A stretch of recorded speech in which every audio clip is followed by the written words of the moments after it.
This week's episode of One of a Kind with RVD is presented by Get Blitzed. That's get-blitz.com.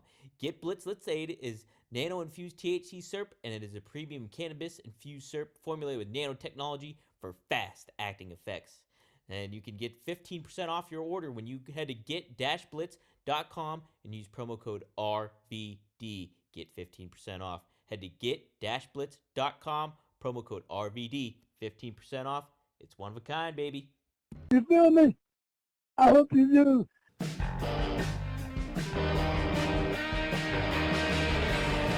Rob Van Dam! Rob Van Dam! Rob Van Dam!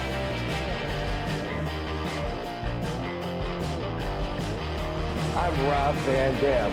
The whole show.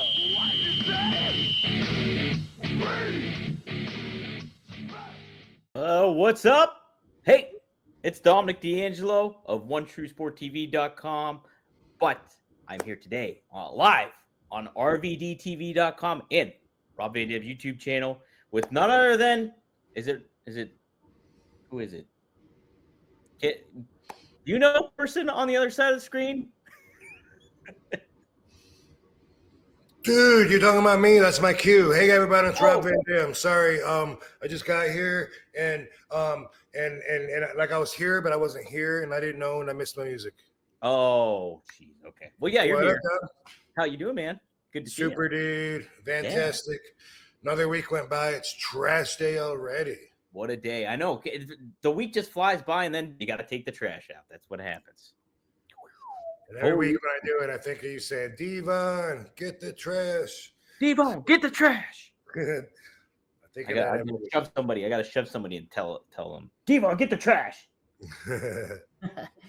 Hey guys, we're live though, and we got some regulars in the house. We got Jem the Dawn in the house. We got Triple E in the house. We got some newcomers: Brandon Mitchell, Brian Waniski, Curtin Jerker.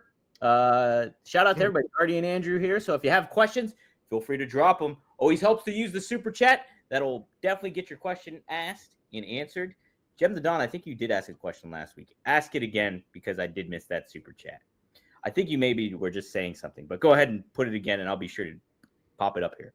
But either way, feel free to ask a question to Rob. Also, while you have the time, be sure to like, subscribe, whether you're on Rob's YouTube channel or RVDTV.com. And also, do not forget to sign up for Only Wrestlers. Rob's new venture going on. It got hot. Her first hot event happened on March 20th, and we got more planned coming up for that. So very exciting times for that.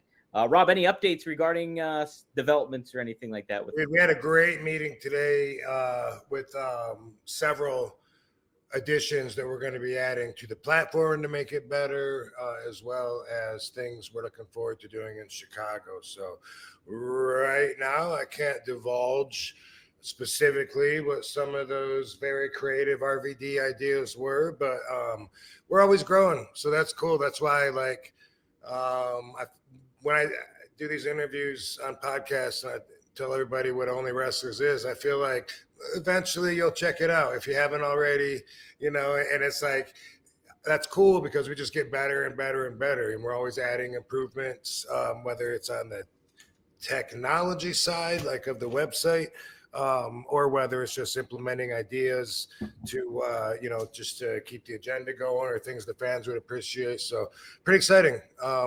Looking forward to the next one, and really looking forward to some of the things that we talked about today. I look forward to bringing those to the public ears very soon. How many people do you collaborate with on this ultimately, Rob? Like, how many other people? I know Katie, obviously, but yeah, there's three others. Okay, nice. Group of five time Sucker. Five. I'm not good at this. I mean, I do. No, but anyway, 5 time. There we go. So yeah, all going good. And, check it out when you get a chance. See if it's for you. It's free to subscribe to RVD or to KD or to OW or to some of the other wrestlers as well. So yes. Yeah. I'm going to make myself free on there too. And I'm going to start posting some content on there as well.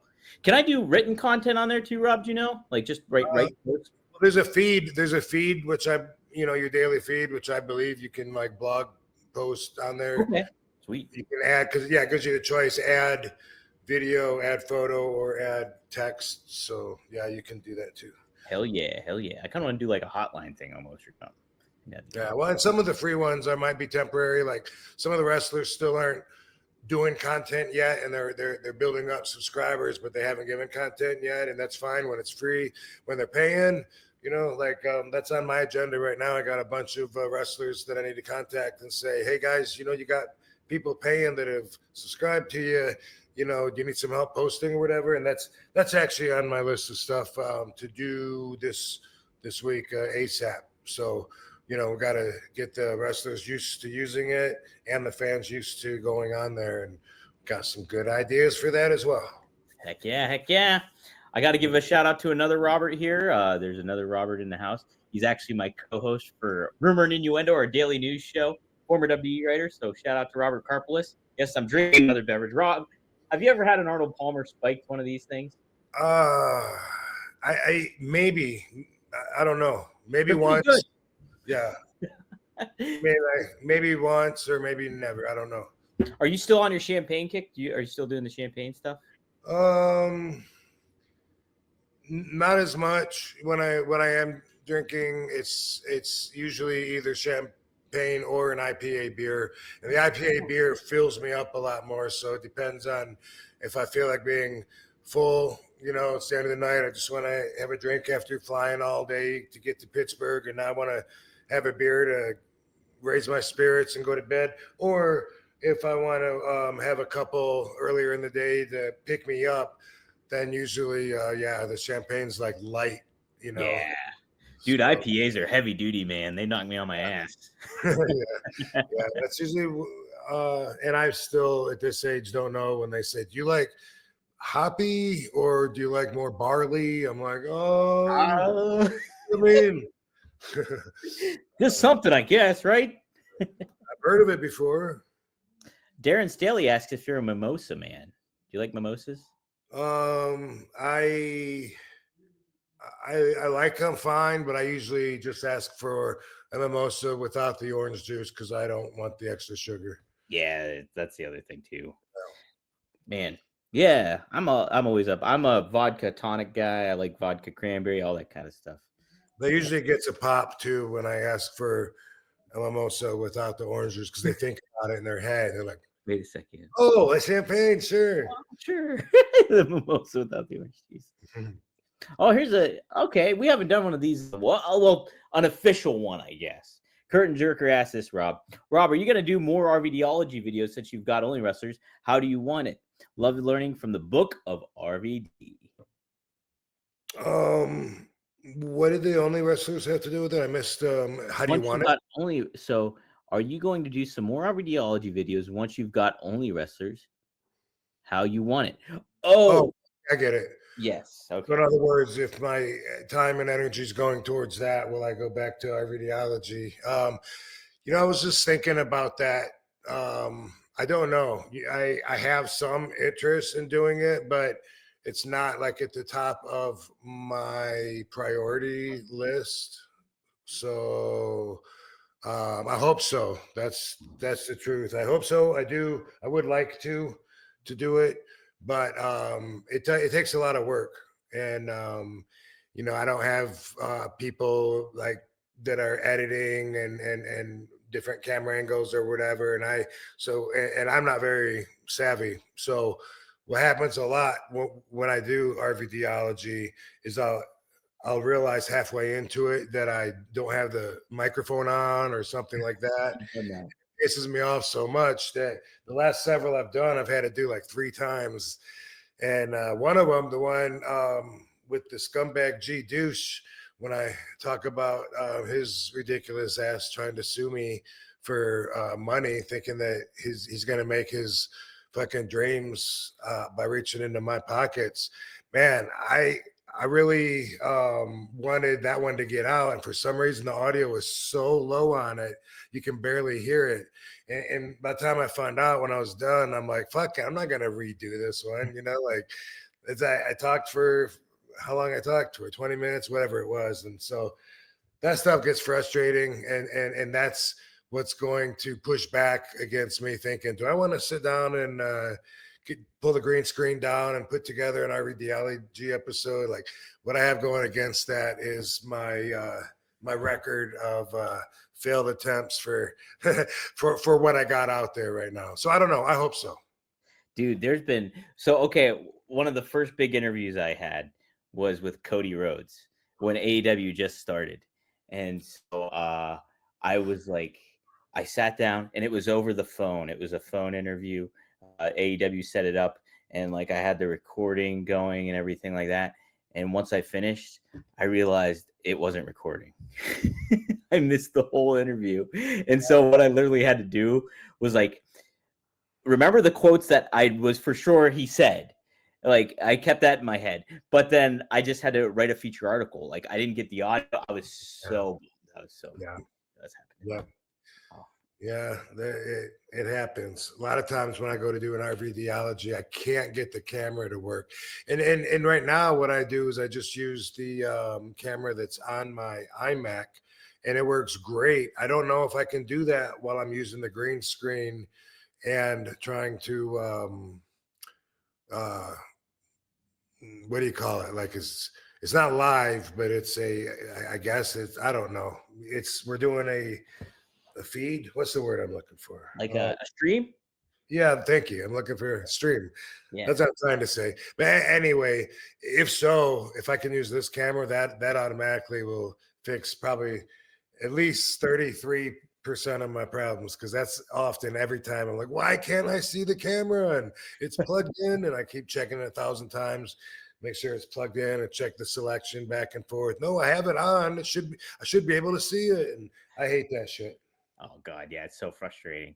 So I used to, like, all my interviews were done over the phone, like over a cell phone, and I'd literally put a recorder beside my phone and record the audio that way. So Rob, when I first interviewed you, you were talking about Headstrong. That's when you were kind of making the promotional run for Headstrong and stuff like that. I literally was at Whole Foods, and I locked myself into one of the closets that they had there, and I just like recorded for 20 minutes with you talking on my phone like that and getting it that way. So it's just like, but I'm awful. Sometimes I fuck it up, and it's just like, oh God, like what am I doing here? What's going on? Yeah. So, by the way, FYI, not last week, but 2 weeks ago, I went the whole show and never sparked up a doobie. Wanted to see if you'd noticed. You didn't notice, and I didn't see any comments either. I was kind of surprised, but just because I figure some people are waiting to see it or whatever, but I guess not. But I'm always, like, I always throw the Easter eggs in. yes, Easter eggs. I got my action figures up there right now. But oh man, yeah. Take a look there. Oh, I see it. The ultimate. I see the ultimate edition there. Those are all like in a year they put 4 of them out. Damn. If I'm not mistaken, the one being the recalled and then put back out with the Tiger outfit. Or no, the Tiger outfit came first. The Japan outfit, right? Recalled in the same box, but then they recalled that one. Yeah, it was the same box. That's why I was confused. But okay, I have the Tiger outfit one. I should put that one out too. I should put your figure behind here too. Actually, I have your figure over there somewhere. Haven't I earned it, Dom? You have. You really have, Trump. I could put you by Homer down here, Homer Simpson. So I got a lot of stuff happening. All right. You dropped something. Somebody's asking, what's the strain of the day? Do you have a strain of the day going on, Rob? I don't know what I'm smoking. I never do. I never do know what I'm smoking unless I happen to have a package and it says on it, and that's usually like, if it's from a pot store, it's a gift, because I usually don't go there and buy it. Mm-hmm. Yeah. So, I got a quarter pound that's a mixture of 2 kinds of fire. Oh, damn. Darren Staley, I can answer this question for you, but I'll pop it up here too. Tony Schiavone recently talked about going to a Chicago concert, the band. Is RVD a Chicago fan because their songs have been in my head since Tony said that? Baby, What a Big Surprise is their best song, in my opinion. Rob, we've talked about music plenty of times on here. So. Yes, I have. And I mean, the short answer is no, but I'm not a fan. You know, like I try to consider myself supportive of people that are going for it, that have dreams that set them apart, that try to live out lives the way that they want to. And that's a general blanket that I'm a fan of anyone that's out there crushing it. Like, hey, good on you, keep doing it. Other than that, I don't know anything about them, you know. Yeah, no, honestly, I don't. I mean, if I heard a Chicago song, I would know it, but I don't know them to be like, okay, that's a Chicago song. But I did watch it from Kevin Nash's recommendation. There was a documentary about Nashville songwriters, and it talked about the process of them going through it and kind of like the struggle that you were just talking about of like them trying to make it in the business and like trying to survive and like kind of pursuing that dream, getting declined and declined and declined. It was a really fascinating documentary. It made me think about like, wow, there's so many correlations you can do that with like any kind of goal that you have, like a creative goal, like wrestling or anything to that effect. And I thought the comparison and the analogies was pretty similar in a lot of ways of that struggle going on. So that's kind of neat. Gotta remember what the name of that documentary is though. Yeah, sounds interesting. Interesting. For quite a while now, and it's always good to have him on board. I'm a huge Mount Fuji advocate, and I always feel great. The spray is awesome. The bar of soap is tremendous. I love the bar of soap, and the deodorant stick itself. It's great. You cannot beat it, and they have so many options that you can combine and get in with your starter pack too. So let's get to it. Mando is such a great product, and I just love the aspects of it all when it comes to what my everyday life. If I'm in a pinch and everything like that, I just use that deodorant spray anywhere, and then you smell dang good. Doesn't even matter. So there's whole body deodorant, and it was created by a doctor who saw firsthand how normal BO was misdiagnosed and mistreated. All products are baking soda free and paraben free as well. So you can choose from a variety of scents like bourbon leather, which is really good. That's a good choice. Clover Woods. Not familiar with that one, but I am very familiar with Mount Fuji, which is my number one. Or you can get Pro Sport too if you're super duper active and you like to make sure you're smelling good at the gym too. I always do that too. Mount Fuji covers those bases as well. So without further ado, Mando's starter pack is perfect for new customers. It comes with a solid stick deodorant, cream tube deodorant, 2 free products of your choice, like the mini body wash and the deodorant wipes, and free shipping. As a special offer for our listeners, new customers get $5 off starter pack with our exclusive code. That equates to over 40% off your starter pack. Use code RVD at shopmando.com. SHOPMANDO.com. Love saying that. Please support our show and tell them that we sent you. Smell fresher, stay drier, and boost your confidence from head to toe with Mando. Hey, what else is interesting is you got some feedback, right? You got some pretty wild feedback when it comes to what your thoughts were about the Jon Moxley bat spike spot, and then that people calling you names, everything like that, and a lot of feedback, huh, Rob? Yes, and well, I guess Katie just showed up or just got here, so there's going to be some barking in the background. But yes, and I look forward to talking about that. I spent some time on X recently, a day, maybe 2 days, trying to get through to some of the trying to make my way through the densest woods on the planet.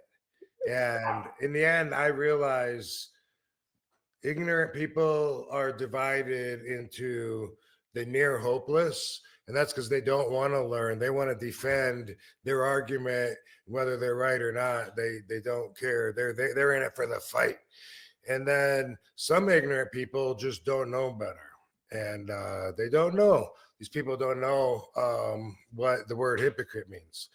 Wait till I get to that. But before I get to that, did you get us? Do you have a Smackback logo? Oh, I got a Smackback graphic. Take a look at this. Boom. Have a look. Bam. Okay. Smackback. Okay.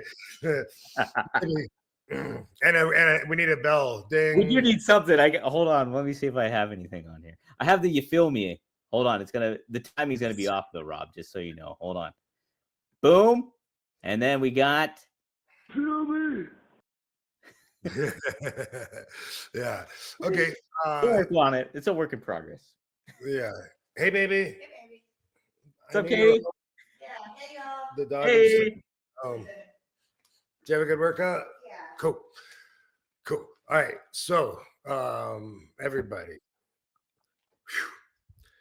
I stayed on X for a long time, and if you were privy to it, if you saw it, maybe I'm talking to some of you. If you joined this argument, because it's not even a debate, because people go into stupid areas, and let me start with this. Okay, first off, I'm going to say this, because the whole thing is a mistake.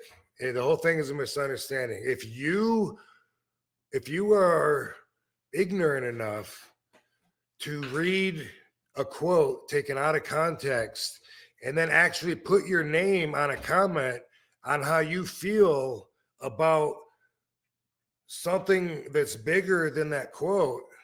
In other words, you think you know how this person feels because a quote was taken out of context, and you feel so confident about it, you're going to fight to the death for your position against how this person supposedly feels because of what you read. First off, if that's you, raise your hand. Okay. Okay. You probably hopeless unless you realize that what I'm saying makes sense.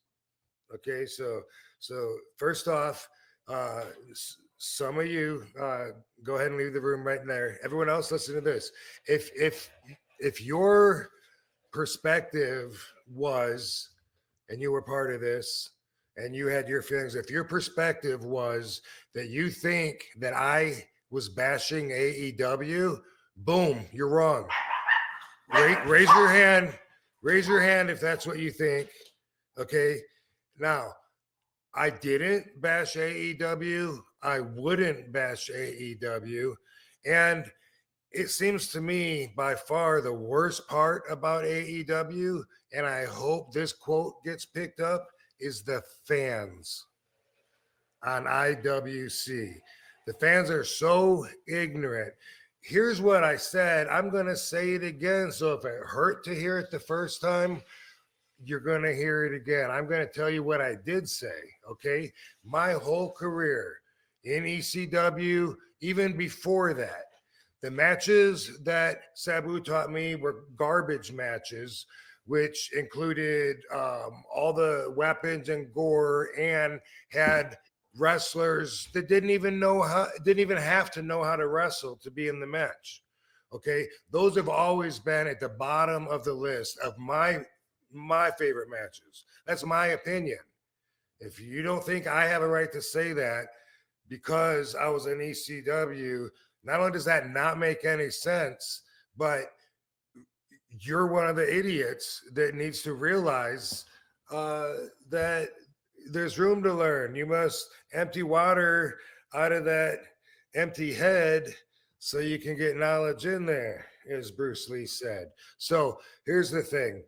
Those matches, especially the ones that have like thumbtacks, glass, fire, fish hooks, and when they have the competitors in there that don't do a single wrestling move and they don't even have to know how to wrestle, quote, to me, that's not wrestling. The more AEW does things like that, like the Jon Moxley spiked bat thing, and I think that they're heading in that direction more, and I think WWE is heading into more like old school WWE storytelling in the ring and less of let's stick a knife through someone's cheek, burn their house down, go for shock value. The more that they seem to be two separate styles, which I'm fine with, the more I personally would rather have RVD, the wrestler, associated with WWE. Now, if you heard that and you still feel like I'm bashing AEW, you need to check yourself. You're way too defensive, because I'm not. And I'm not even bashing that spot. I don't like that spot. And then but the people don't understand. The fans are so challenged that they hit me with things, like, well, if you did that kind of stuff and you're saying you don't like it, you're a hypocrite. That's not what a hypocrite is. You know what? I don't like to be in mixed tag matches, but I did them. Does that make me a hypocrite? I even drew a cartoon to try to make a point because people, the challenge didn't understand. Can you bring that cartoon up? Can you show? Because of what they said, and it's a cop saying, stay away from drugs, do your homework. But Officer Friendly, my uncle worked for your department, and he and my dad got high when they were 16. You're a hypocrite, because that's what they're saying. If you say stay away from drugs and you worked somewhere where somebody else was doing drugs, then you're a hypocrite. That is literally what they were telling me on X, and it's stupid. So even back when I was in ECW, and especially back then, because I had that competitive state of mind, one idiot said, oh, Rob might want to try and distance himself from that, but that's not cool. It was ECW.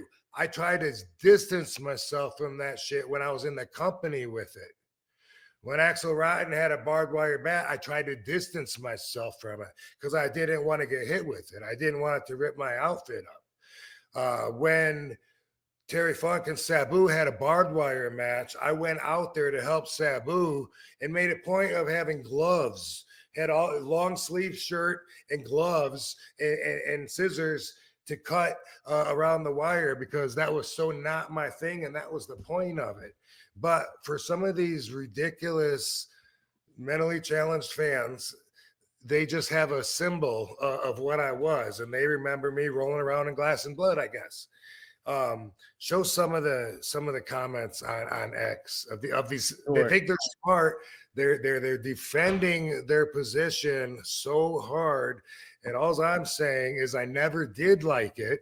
So if I say right now, not my favorite thing, that doesn't make me a hypocrite. You're foolish for not just tapping out and saying, oh, I guess that makes sense. But for some people, they do not understand common sense. So let's tear a couple of them apart here. Yep. Here's one of them. Okay.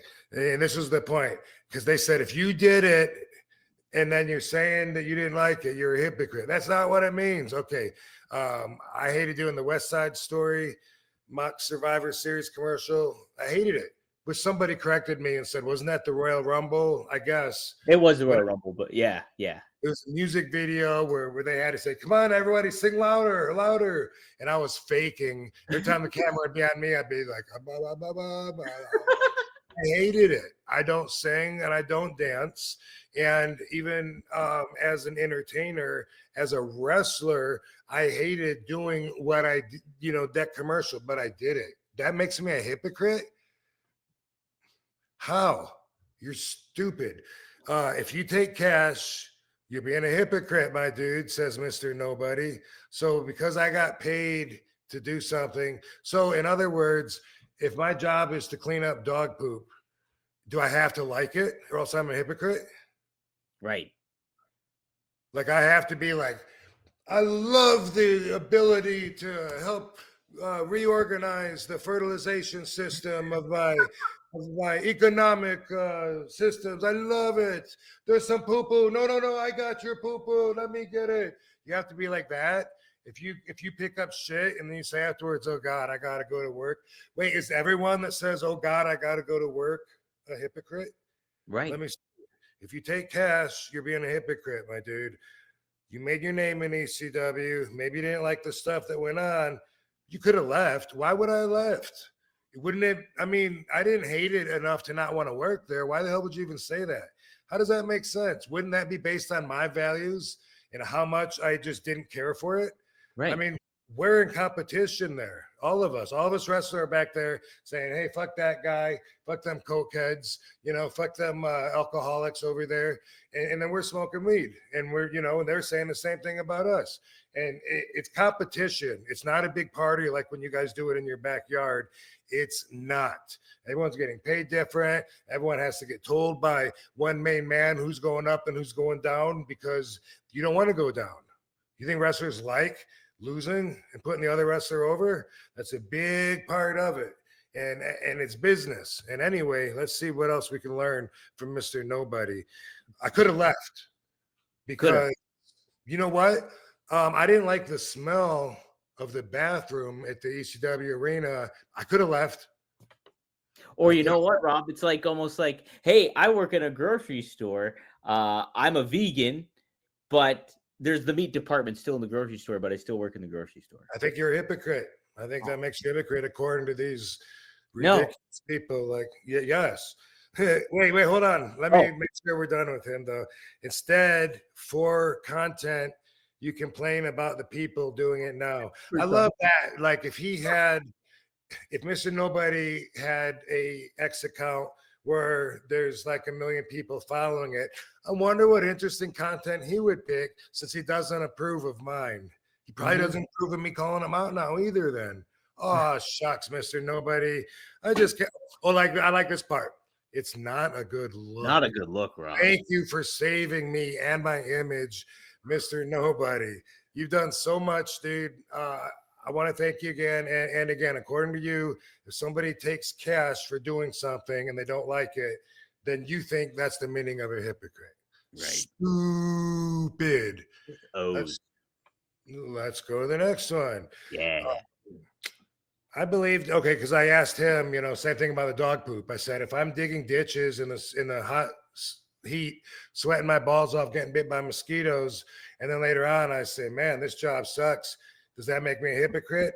And according to Chicken Wing, I'd say that if you believed within your heart that digging ditches in the heat was garbage and that it sucked, but you still did it anyway, having the choice to not do it, you'd be considered a hypocrite. So obviously the problem is these people don't know what a hypocrite is, okay?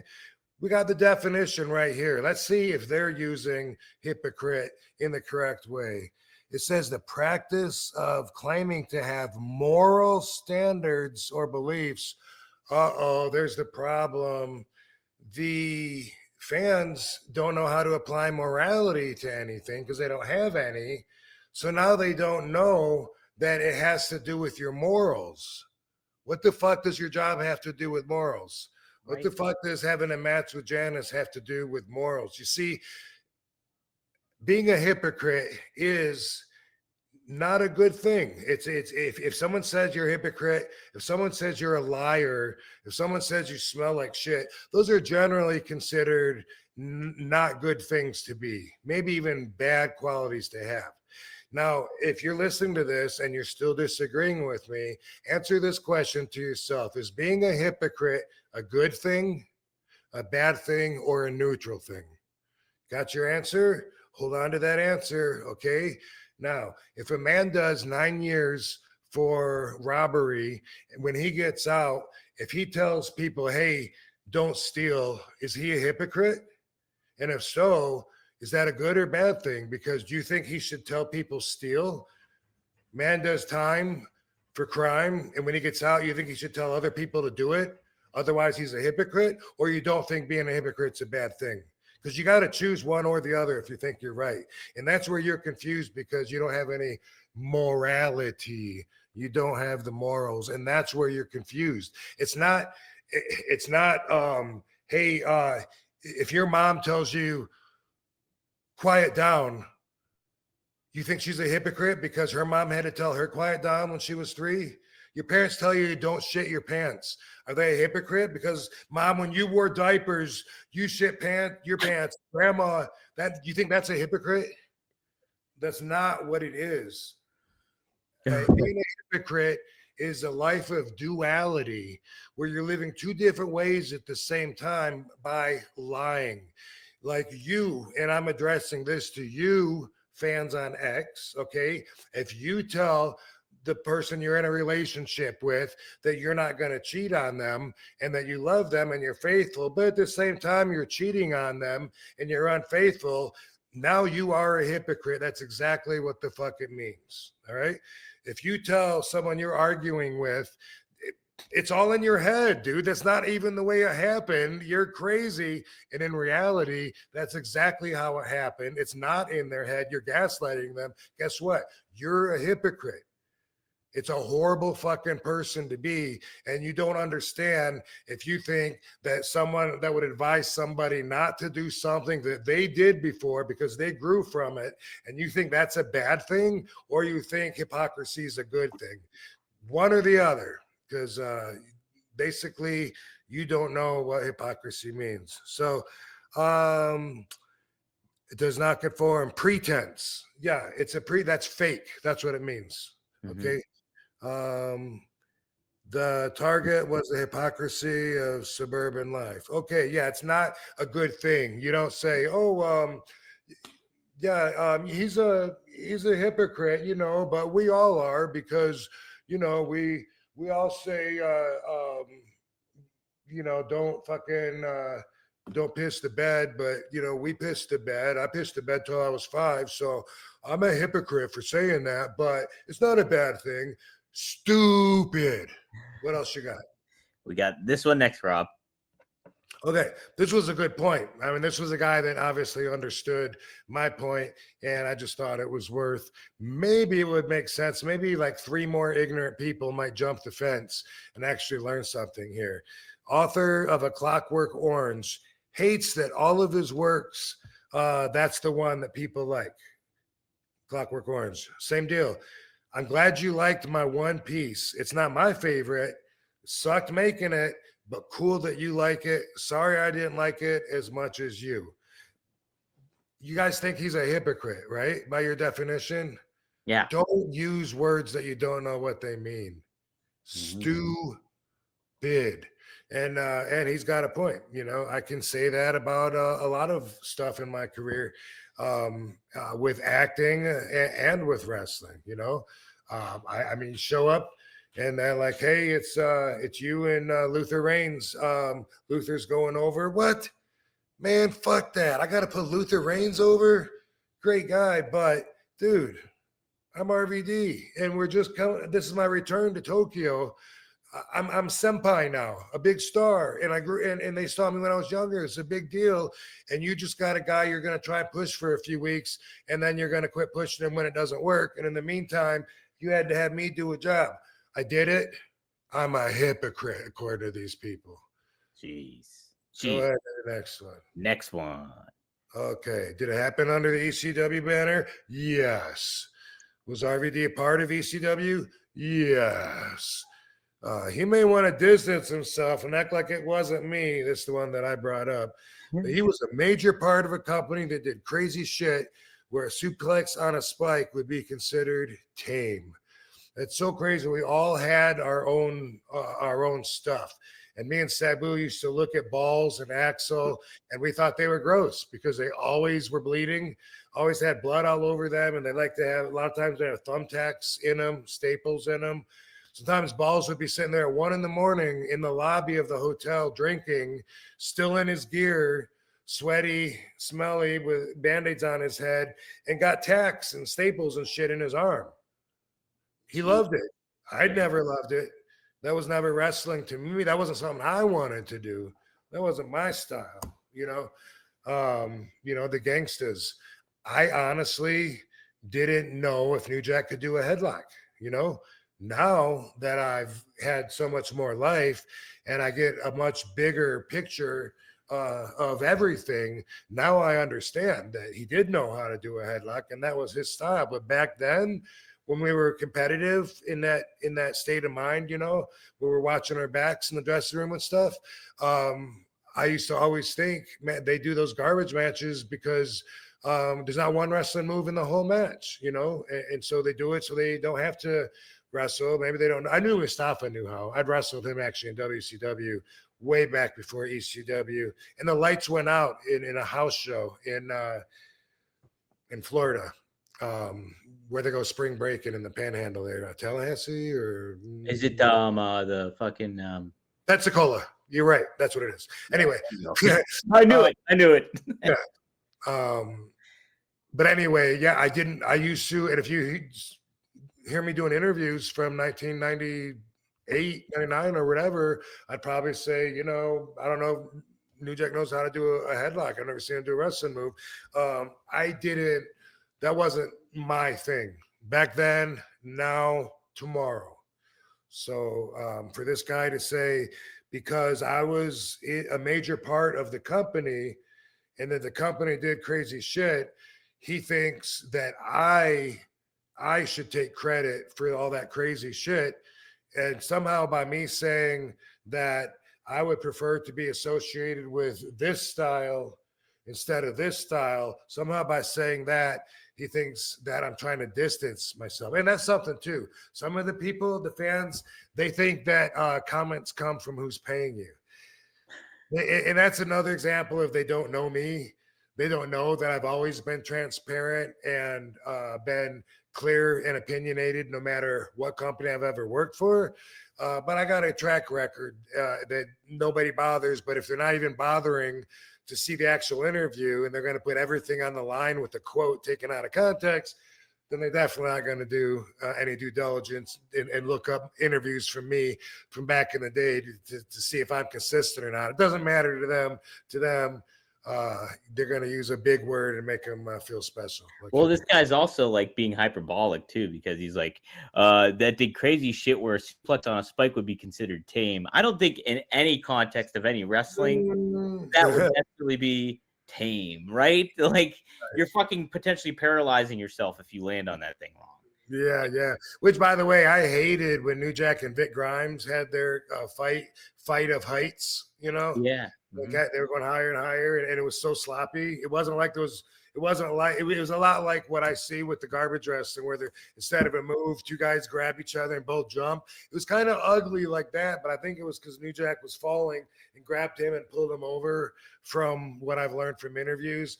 But anyway, dangerous as fuck. He came down crashing, bounced off the top rope. He could have been paralyzed and shit. And it wasn't like because I was on that card. That's me. Yeah. This is just because you're, or like, if you even want to go another route too, look at like, hey, fucking D Malenko wrestled in ECW as the shooter. Like, had those, him and Eddie had those matches. So in that ecoscape, are they going to be hipper? I don't think Eddie would have liked that spike spot by AEW. I don't think he would have been okay with something like that. Just taking a guess there, but throwing it out there, It's crazy when these fans reveal their thought process and you really look at it and it's like, do they have a job? Do they know what it's like to work with a whole bunch of other people? Or do they think that everybody is all in love with each other with one common goal, and that's to get everybody else over except for themselves or something? Right. It's weird. All right, here, Rob, here's the next one. Okay, good. She really straightened me out because here I didn't know until she told me what wrestling's all about. But Kimberly says, I love RVD, but bro is acting like being a pro wrestler is a normal job. I don't know how she got that. It's a job. You can take normal out. It's definitely a job, Kimberly Valerie. Before you told me this, I thought it was like you show up somewhere at a place to work, people have plans for you, they tell you what you're going to do, and then you do it and do your best at it. That's what I thought. I guess I don't know, though. No, Rob. If you enjoy what you do, too, that doesn't make it a job, Rob. I guess not. And to her, a normal job is holding a sign to advertise an event. So I guess what she means is she doesn't have any skills to follow a career, and she's cool with minimum wage jobs because she lives with her parents and doesn't like feed her family off of what she's doing. Because for me, that kind of makes it a job. If I'm feeding my family off of the work that I'm doing. But let me keep going because she says a lot. Brother, you are an actor and an athlete. Usually actors and athletes enjoy their work. I gotta say, I looked it up. I looked up the happiest people on the planet. It's actors and athletes. Wow. Yeah, because they always get treated the way that the agents say. Everything's always right on time. And with actors, like there's never any time sitting in a trailer all day with wardrobe and makeup, thinking that you're going to film next, but they can't get the shot right. There's never any time when you got to do the scene over and over and over and over because there's some sound or something that they don't pick up. And that's why actors are always smiling, and athletes too. That's why you never see an actor or athlete depressed or committing suicide. They're all just the happiest people on the earth. And I completely forgot about that till Kimberly told me. Yeah. That's why they all are so happy to stop dinner and turn and take a picture and an autograph with you too. And, you know, no one's ever assholes or anything about that or grumpy. That's why they don't beat their wives. Not NFL players or NBA players. You never see them getting into any tussles like that because they're happy. They're happy. Okay. Being a pro wrestler, it's not something most people do for work. Most people that wrestle do it for work, but it's not what most people, meaning the over 7 billion people on the planet, it's not something most of them do for work, if that's what you mean. But that's not what she means. She means we don't do it for work, not like holding a sign. If you hold a sign, that's a job. That's a good job. Yeah. I mean, you can hold a sign, bro. You can spin it. You can fucking flip it if you're good at it and dance and get people's attention and have them honk. That's something aspiring to be. But wrestling, being a pro wrestler, is not something most people do for work. It's generally something people choose to do because they enjoy doing it. Yay. And they make it a way to make money doing what? No, Rob, I thought you did this all for free, and I just thought you got really popular, and for some reason you just somehow survive. I don't know how. You know what? I gotta have a talk with Kimberly, see if she'll go visit Uncle Sam with me, because all these years I've been paying taxes as if I had a job. Holy smokes. So silly. Rob, does that mean I make more money than you? Is that what that means right now? I don't know. I just do it because it's fun. That's what I wish I had time to do another full-time job while I was still wrestling. But while I was traveling 300 days a year, being away from home, being with all these they're wrestlers. How can I not be happy? It's not like they're adulterers farting on the bus trying to measure each other's dicks and stroke each other off with their stories. It's not like that. It's fun. And these are the guys I grew up with. So obviously, you know, you can't spend enough time and have enough fun with a situation like that. So here I was 300 days a year, turning down any invitation that I ever got to do any parties or weddings or whatever, because I'm either going to be on the road or it's going to be the 1 or 2 days that I'm sleeping to go have more fun and more partying. But Kimberly, thank you for putting that into perspective. I don't know what I was thinking, but she obviously knows it. And actors too. I remember, matter of fact, shooting the Black Mass 2 in Thailand. This thought just comes to me. And the catering there, it was so great. And it was so great. Tiny Lister, Zeus, Tiny from Friday, he was so happy. I remember him yelling at the people in catering so they could experience his joy. And I remember specifically him saying, "Look at this. I can't eat this. My mama can't make me eat this." And he was so happy. Yeah, right? Because he loves what he does. Yes. It's not work, Rob. It's not work. Kimberly knows. Kimberly knows. So, and then there's one more. Yep. Let's go to the next one. This has been fun talking about all this. And I can't believe anyone listening actually has a counterpoint, because what I'm doing is speaking English, making sense, and trying to tell you you are wrong. But I know a lot of you can't hear it, and hopefully it'll get me some more fun conversation on X this week. Yeah. Okay. So here's the same Kimberly. This explains a lot. Okay. RVD is literally telling people how to put the fries in the bag. Laugh my ass off. That's literally why we are fooling on him right now. Maybe learn to read, babe. So obviously, Kimberly doesn't know what literally means either. No. She doesn't know what literally means. None of them know what hypocrite means. And that's something that I learned. And so a lot of you that say, why do you waste your time arguing with these idiots?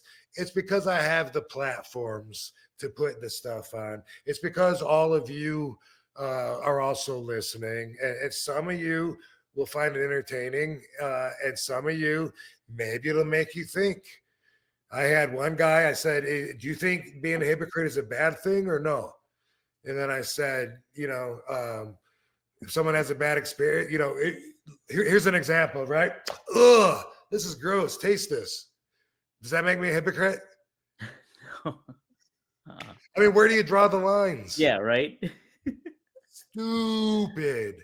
That word moral, you saw the word moral, didn't you? Yes. Uh-huh. Fans can't see moral. They don't know what it means. They thought, M-O, I'll just skip that one. I don't know what that means, because they don't have morality, because they're just marks in the IWC that just want to fight, and they just want a W. They just want to win something. They don't care if they're wrong or not. They want to win an argument, and they don't care how stupid they sound, because there's no accountability, because it's social media. Me, they'll remember everything that I said, and not only that, the things that they think I said, which is worse. Stupid. Somebody said something. I saw a post where there was something about blood. They said, "Oh, be careful. RVD might get upset at the blood." Off of what? Except for people misunderstanding, misquoting, and being stupid and not realizing the facts. I happen to be more of a fact guy myself. Right. That's the kind of shit you need in court, but not with idiots. Not with idiots. You just need something convincing, and that's good enough. Well, Rob, thankfully, a lot of these fans, though, they are able to tell you and give you their opinions. And I think, in certain ways, Rob, advice, because like everybody has, I think, to an extent, they must have stepped in a wrestling ring and know how that all works and everything like that to kind of dole out this kind of opinions and thoughts and call you out on some of your BS. I think you're right. And I'll share this with you. When it comes to them being willing to actually go so far, I'm going to get touched up. When they're willing to go so far as to give me unwanted advice, Mm-hmm. I know that means a lot, because I know that when they're alone, in order to do that, they have to tell themselves that RVD would be happy if he could trade his life for mine. And that's why I want to give him advice, so he can understand how to be more like me and not like him, and have his life. And I just want you to know, I am so thankful that they realize that. Rob, I mean, you're a bigger person than I to admit something like that. 240. Put on a couple pounds. Mm-hmm. Man, thank you, fans. Yeah. Oh. Anyway, I can keep going on. Let me tell you. I wrote some notes here. Oh, did you? Okay. Yeah. I'll go through while you're talking and see if there's anything that. Oh my God, there's so much stuff. But here's one thing that I want to say, because what I think is likely is these fans on X, the ignorant ones, they don't know me. They don't know that I pride myself on being honest, and that I've always been open-mouthed, talking in any company. They don't like that I do whatever I want and show up in any company, because they, for some reason, these new, especially AEW fans, don't think you should be allowed to do that. You should be all in AEW or nothing. That's what I'm learning. But here's something else. Since you don't know me, fans, you're able to fill in all the blanks about me with your own imagination.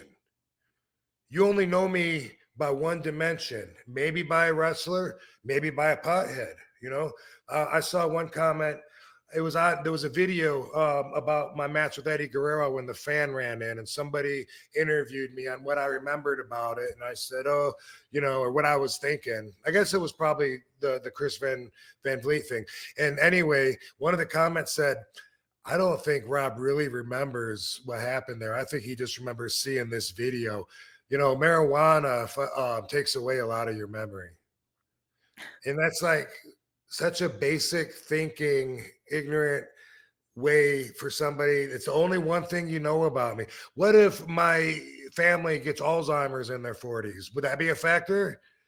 If I did have a bad memory, which I don't, which you guys know because I'm spitting facts and dates out at you on the podcast every week. But thing is, they wouldn't even consider anything else. All they know is the one thing. So that's going to be whatever. RVD died today. I knew that marijuana would get him. That's so dumb. But basic thinkers can only think one thought at a time. And that's whatever makes it to their head first. So here's what I wanted to do for you. I wanted to make you realize that if you just know the RVD wrestling on TV, and then you're disappointed when you meet the real RVD, which is me, then I got some news for you. You and I are not quite the same. And why am I doing this? Separating us? I think you need it for growth. I think you need to realize that right now, this is a real person. I have my own values, not yours. So everybody that thinks, man, I would love to hang out with RVD and man, just have him for the weekend. We'd go to the woods, we'd go hunting and fishing and tell stories about wrestling. Guess what? I would not enjoy that at all. I hate the thought of hunting and fishing, getting mosquitoes bitten on me. I'm not even an outdoors man. I would miss my fucking bidet. You want me to wipe my ass with leaves? No, thank you. All right. That's one. Okay, what else? Well, you know how you guys like race cars? It's exciting, and that motor goes, wah, and you think that's really cool. I don't like that. I don't know anything about cars. It's nothing I ever paid attention to. The loudness in general is annoying. Loud motors for sure. And I don't know if it's a Ford or a Chevy or a Toyota that's passing me on the road. That's me, okay? Hey, you know how fun it is to go to football games? Well, guess what? I don't think I've watched a football game since I was in high school. And even then, I wasn't really watching the games. I was walking underneath the bleachers, goofing around, doing social things. But I don't think I've seen a football game since then. So am I a fan of the Detroit Lions? Am I a fan of this team or that team? Sure, why not? Right? Well, what about baseball? When baseball's in season, that's fun, right? I don't think I've seen a baseball game since probably when I was a teenager. I remember going to support somebody shortly after that, some games that I might have been involved in, or maybe I worked with a grocery store that was part of the team, in which case I'm a hypocrite if I was part of the team and they played, and then I'm saying I don't watch it. Does that make me a hypocrite? Oh, no. You and I are different there, okay? Soccer, same thing. Golf, dude, never watched a golf game. I don't imagine why I would. Never played a golf game. The miniature golf I've played, and I did go one time to that Golf Land, whatever you call it, the big thing that's popular now with Booker T, and tried to putt. But it's just not my thing.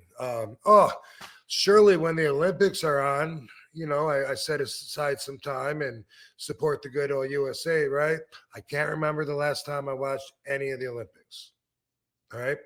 I don't spend my time the same way that you spend your time. We have different values. Okay. In order to be one of a kind, it isn't just that I do moves different and that I'm laid back and cool. Everything that I prioritize, everything that I spend my time studying or doing, there's a good chance that it's a little different than what you spend your time with. In fact, I don't even really like competition. I don't. I like watching fights. If it's MMA, I enjoy that. If it's a fight on the streets, I may enjoy it on Instagram And maybe if it's something happening in front of me, but if it's the screaming and louding, the big lead up for a fight on the streets, I'm out of there. I'll just walk right by it, pull Katie with me. I don't want to put the drama over. If they're swinging and stuff, I might stop to see how it turns out. That's more like real life than playing football, because you could get attacked for your money or for your car or for anything, and you could find yourself in an actual physical altercation in real life. So that's different for me. I feel like that's interesting, seeing, what really works, what doesn't in certain situations. But as far as competing, do I want to race? No. Like, when people want to be competitive with me, I feel like I got enough W's in my life. You know what I mean? What am I going to do? Why do I need another one to beat you, arm wrestling or whatever? Sometimes, depending on who it is, the idea of friendly competition, if it's two dudes that want to see who's better at something, whatever. But overall, I don't watch it. I don't watch competition. I don't watch boxing. It's not something that I do a lot. And I'm just sharing this with you because we not like you or whatever. How about people? You want to go somewhere where it's really crowded? Dude, they're having the grand opening at that Irish bar. It looks packed. Let's go. Fuck no. That sounds horrible to me. I don't want to go where everyone's packed and it's sardine. No. I mean, bunch of years ago, yeah, because I was hoping to get some pussy. Maybe then, hoping to look at some good-looking girls and maybe meet somebody or something. But just to go out and be because everyone else is there, that's the opposite reason of wanting to go out. You want to go and go to this new bar, man? They got live music playing tonight. Fuck no, I hate live music. Not a fan. I hate it when I'm trying to eat dinner, I'm trying to talk to you and you can't hear me because the music's so loud. And I'm like, I can't hear what? Well, never mind. I'll tell you in a minute. I don't enjoy that stuff. And I'm not a fan of music. You want to go to a concert? The only concerts I go to are if I'm chaperoning, like sometimes I'll go with Katie and just be there to feel like her bodyguard or whatever, or to support Cypress Hills in town. They're friends of ours. Yeah, we'll come down and see you and hang out and smoke some weed.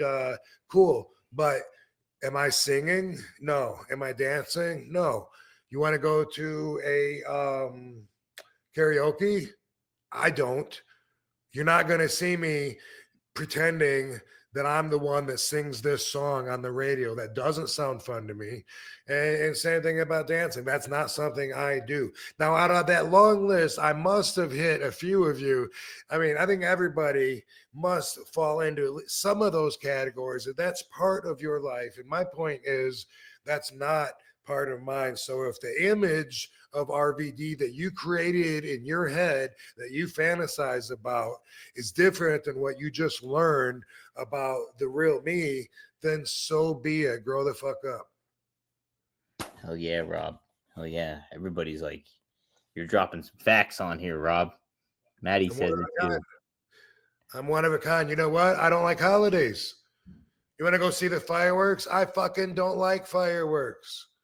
I'm not into them. Sometimes it can be like if it's really timed right with music and it's really big and extravagant, it can be cool. I'll admit that. But overall, it's so redneck. People just shooting up. Pew! Oh, wow, that's exciting. Let's, noise pollution, air pollution, ground pollution. I'm not a fan. And, and I wouldn't be offended if someone says, wow, Rob sounds boring, because I'm okay with that, because I got somebody that doesn't think I'm boring, and she's the only one I want to spend my time with. That's it. Rob, do you like bowling, though? Are you a bowling guy? I have bowled as an adult a few times. I was in a bowling league, and like in the last 10 years, maybe I've gone twice. Found out I wasn't as good as I used to be. The last time that I remember was a wrap-up party for the Shark movie, Three-Headed Shark Attack. Oh. And I was one of those guys that went out there, threw it, and then fell on my ass. And I did it twice. It was so embarrassing because I was like, oh my God, I can't believe I used to be on a league. Like, what is going on here? And it wasn't fun. No, I'm an awful bowler. I like when I get blackout drunk though, I bowl better. Like if I'm hammered, I can do a better job of bowling. But yes, I find bowling fun. But yes, I just opened a new Turtle Beach headset, the Stealth 700. And man, I did a little pre-opening beforehand because I'm a klutz, and my cat is also a klutz because during a live recording once with RVD, this was a couple weeks ago when we had Mike Kyoto on, he actually knocked over my Xbox, like, and it's up about 4 feet high, so it face planted. I thought it was dead, but thankfully the Xbox is pretty sturdy and it wasn't. And now I get to use this headset here. Bear with me. Maybe some editing here happening. All right. Ooh, man. Yeah, that cancels everything out. Very comfortable on my head. And I can just only imagine what the audio quality is going to be like. I feel like a fighter pilot. I feel like Tom Cruise in Top Gun. But whatever you play, you can engage and chat, talk some trash. I usually don't talk trash because I'm horrible and I always lose a fight Fortnite. So, but what you can do too is use promo code RVD. Use the link and use promo code RVD to get 10% off your order at turtlebeach.com. And you can feel good about your gaming experience. This is already elevating it. I'm pumped. I'm pumped to plug this in and try it out. And I'll give a further review in a later video. But go to turtlebeach.com, use promo code RVD, and get 10% off your order. All right, guys. See you later. Happy gaming. And, yes, let's go Bucks. That's the thing, too, Rob. People have these expectations of certain people and what they envision them to be. And it's just like, no, that's not, you don't got to adhere to anything like that. And people voice their opinion. It's just, I was getting literally like, during that whole day where like people were just like tweeting at you and all that stuff, I was legitimately getting mad. And I'm like, I just got to stay out of most of this stuff. But people, there was like an independent wrestler that's retired now. He was saying some stuff like Jerry Lynn and RVD started all this. They ruined more careers than the Bat Spot did. And I'm like, dude, you're not looking at that in any kind of context whatsoever. You're just saying something like that. And I'm like, I was getting very mad, but I was like, all right, no, I'm not going to let this happen. And I know Rob doesn't give a shit, like, you know, any of this stuff either, ultimately. So. Right. But that's some of the fans, of course, the ones that don't know me, they're like, I've never seen RVD so worked up. I didn't know anything could piss him off. And they're imagining like I'm just like throwing things around my house. Grrr! That's not what hypocrite means. People are fucking idiots, though. You know, it's like, surely they'll understand this example. Okay, what if, and then each time they're like, oh, no, that's a hypocrite. Nope. One guy actually said, well, you are making me think now. And I was like, you know what? I think I'm going to end it right there. I made a little progress. Yeah. If you can do that, make people think a little bit on Twitter, then you're doing something right. Yeah. All right. We have some super chats in here. Jem the Don, maybe you understand what he means by this. And Jem, if we don't understand it, you can feel free to clarify. How do you like / story behind your Shadows Fall theme? Do you know what he means by that, Rob? I'm very confused.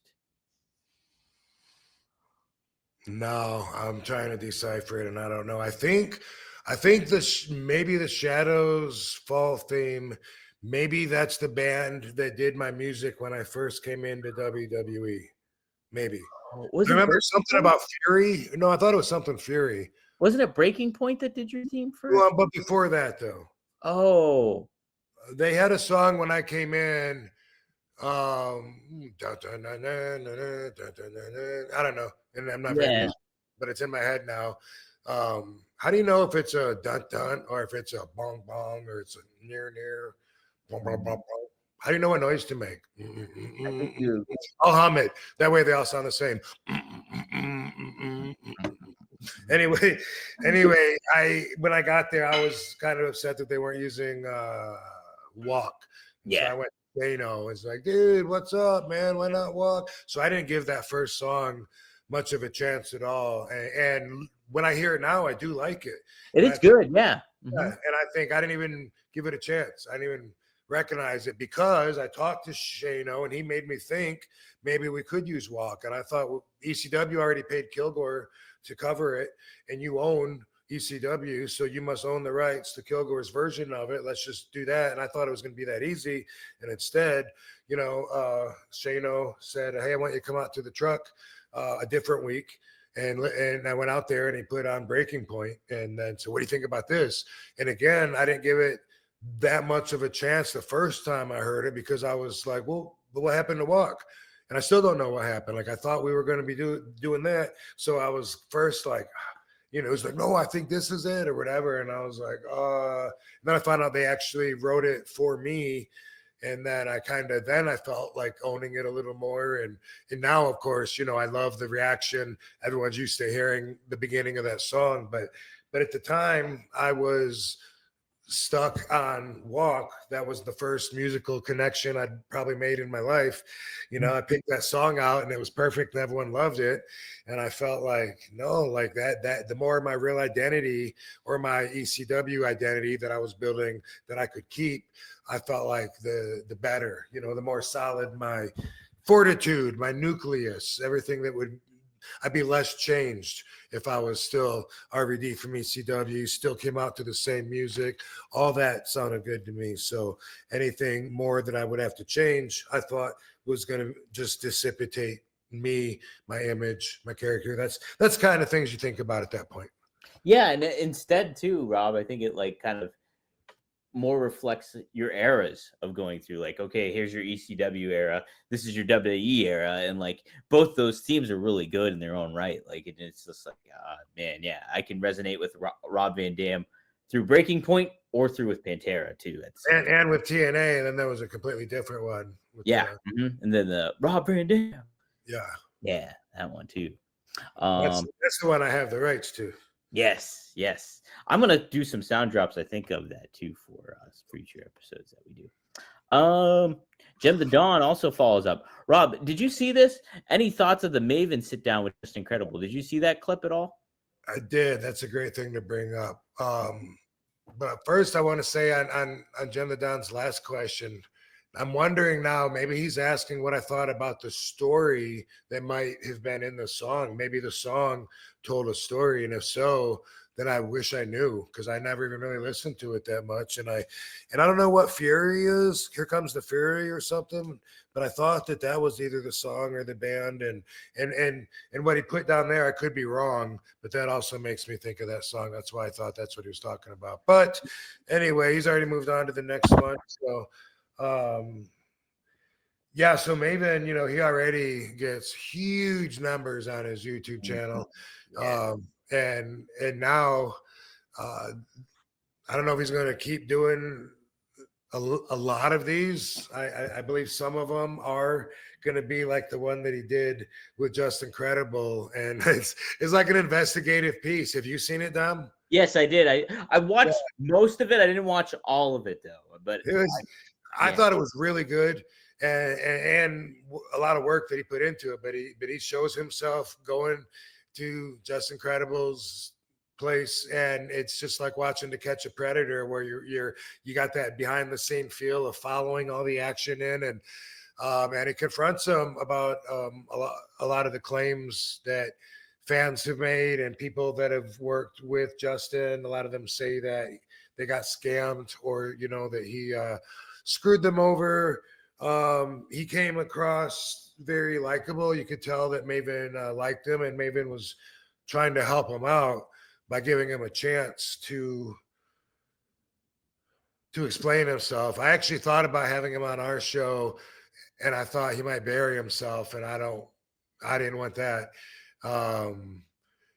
And I only know like what I hear. I mean, when I hear from him, he's fine, and he seems fine, and he seems, like he's, let's go with fine.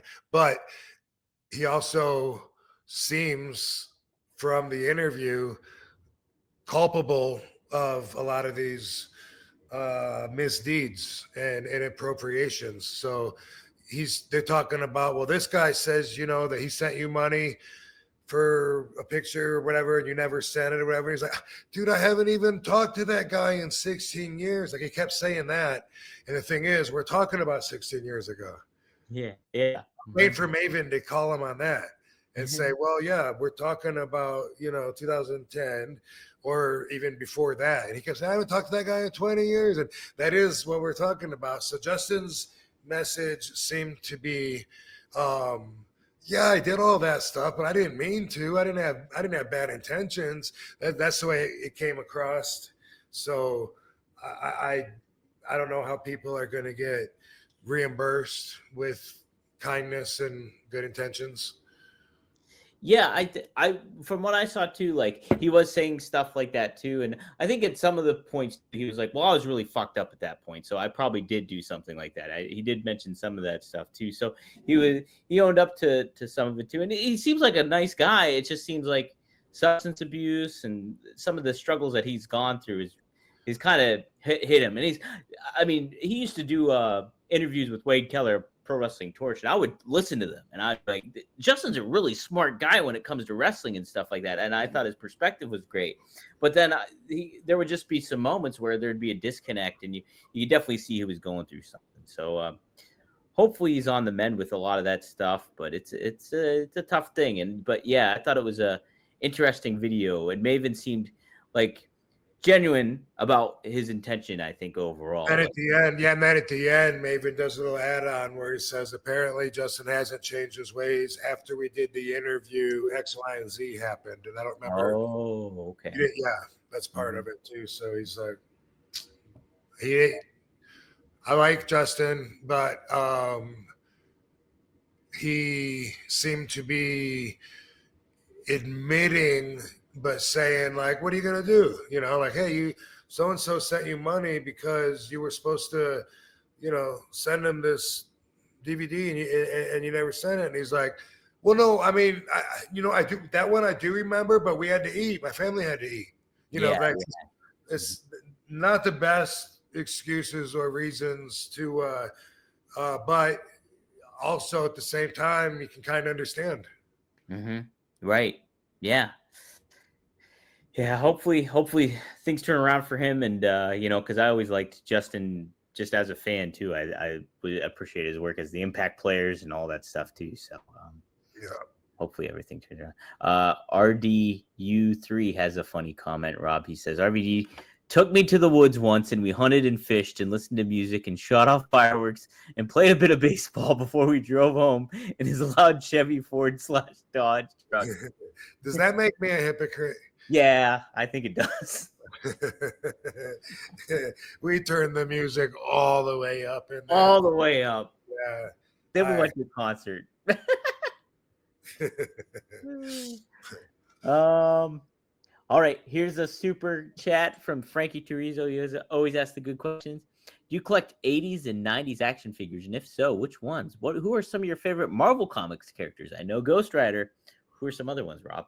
So I really don't collect anything right now other than RVD action figures, which I think I have 90 of different ones, and that might be included. That's including the big ones too. And I don't know if that's including the Funko Pop. Would you call the Funko Pop an action figure? Yes, I would. And what about what's the Wobblehead one? Bobbleheads? Bobblehead, yeah. I guess I would. Yeah, I guess I would. If I'm considering Funko Pops a figure. So like, I used to collect Ghost Rider, and then some of my favorite Marvel characters. Sometimes, man, just because I have a collector's mentality, but I don't give in to that stuff anymore. Since the divorce, it's just not as important to me. Like, I grew up in certain areas where priorities changed, but it used to be, I love Spider-Man, and a lot of my memories of Spider-Man had to do with the heels that he was facing, so like whether it's Hobgoblin, I loved Bullseye always. And then I loved it when they healed. Then I became a fan of Bullseye, so I like it when he's he was a Daredevil heel villain, but he also would fight Hulk or whatever because it's the Marvel universe. So I had some of the cool figures that I used to have, but I think the only one I have right now is Spider-Man the Wrestler. I saved that one because it's Spider-Man the Wrestler. Oh, that's sweet. I didn't know they made a figure like that. Yeah. So I definitely still have that one. I probably have a few, but they're probably in boxes, random ones, but they're not as important as they used to be. I used to have a bunch of, well, every Ghost Rider one that I could ever hear of. And then I had the collection from, what's that series? They made a TV show from it where Preacher. Did you ever get into Preacher? Preacher, I know the series, and I know the graphic novel. I think Garth Ennis wrote the graphic novel. Yeah, so I used to think that was cool because it was kind of different. The action figures from that line, and shoot, I loved Nightmare as a Marvel villain. Oh, I would have random ones like that. I wouldn't have to. I don't know if they Deadpool. When I got into Deadpool, how many figures? There's 5 different ones of them. Okay, I have to have them, and then I had to hunt them down. And it used to be fun because, there wasn't so much. Just get on the website in Amazon and find it. Back then, it was more go to comic conventions. Yeah, you have to look. You got to go. I got that one Deadpool that I don't have. Yeah, I have the new Deadpool. Oh, dropped Homer. Wolverine, the Wolverine Deadpool one, right? Nice. Yeah. What a cool character Deadpool is. Do you like that he breaks the fourth wall and all that stuff? Do you like that aspect of him? I do because he's crazy, and so that's how they explain it off. Yeah. But he's just crazy, and he's hearing voices in his head anyway all the time. So it kind of like makes sense. He can see us. Yeah. or he knows he's living in a story. I do like it. Yeah, it's a change of pace too, and I like too that he assimilates into just the Marvel universe in general. He's a rival Wolverine, like even before the movie came out, that was always a big story and stuff. So he wants to be a good guy, but he kills people. But he kills people still, nonetheless. I love him. I like him. And I had the Incredible Hulk Maestro. Do you know what that is? No, We probably didn't get rid of that one. So this is from a limited series graphic novel where everybody on the world is destroyed except for Hulk, and so he takes over, and he's got like, and before I knew the story, I think he might just have something to do with everyone being destroyed. But the thing that was really cool was he's got like a belt, and it's got like all the other superheroes' armor on. He's got Captain America's shield and Iron Man's helmet and Thor's hammer and shit like that on his belt, like souvenirs from battles or whatever. yeah, like trophies or whatever. Yeah, I fell in love with the figure first before I even knew what the story was. I was like, this is sweet. And then in the story, he's like the king of everything. There's nothing alive that can fight him. And so he does whatever. And he takes everybody's women. He's got a big harem of all the hot bitches that are alive and makes everyone else a slave. Well, did you ever read the Old Man Logan stuff too? I don't think so. Okay, there's something akin to that with the Hulk in that storyline, which is pretty interesting. Yeah. Okay. I want to get invested. I haven't read it like I do with a lot of things, but I have the Age of Apocalypse, the X-Men Age of Apocalypse, where it's like the alternate universe of that stuff. I want to really get into that stuff where it's like the other world kind of thing. Is kind of neat, I think, too. Someday I'll have to bust open my comics and see what I have, because I got rid of almost all of them, but I kept like one box of stuff that was special to me. Like I'm sure I kept all my Ghost Riders. Yeah. Probably tried to keep all the crossovers that have them in it. But like Spider-Man 252 when he first comes back with the black outfit. Yeah, the symbiote outfit, the symbiote outfit. Yeah. Which becomes Venom, right? But we didn't know that yet. But yeah, we didn't know that yet. Did you like The Watchmen? Didn't see it, and I didn't understand the comic. Like I don't think I read a whole one, but I remember looking at it one time and I didn't understand it. Yeah, it's very like, that was pretty immersive, and I was like, definitely like they tied into the societal aspects of things, somewhat like usually what comics do, but in an interesting way. Did you ever see 100 Bullets? I used to love that one. No, I remember hearing about that though. It was these were so that the Preacher, 100 Bullets. There's another, even Transmetropolitan, another good one. I like those. They're like adult reads. Yeah. Yeah, it's more interesting and not so superhero-y, and those were some other titles I got into. Okay, yeah, I'm looking at that now, the 100 Bullets thing, and trying to see who wrote it. Oh, Brian Azzarello. He does great stuff. He did some good Batman stuff. Dude, someone comes and drops a briefcase off with you, says there's a gun in there and a bullet, and you'll get, I don't know what you got, if it was $1 million or if it was whatever you wish, but the thing is, you got to kill somebody. It's going to be, someone you don't know, but they're going to tell you who it is, someone specific, and, I know a lot of people could do that without even thinking about it. Wow, yeah. They probably wouldn't even get the comic because they have no conscience or morals. More morals. They'd be like, what's the problem? Fuck yeah, shoot him. Well, they might not buy it because comic book artists it's not a job for them. Maddie says, be yourself, weed, happiness, all you need, RVD. Do you have any WrestleMania predictions? No, I don't know the card. Yeah.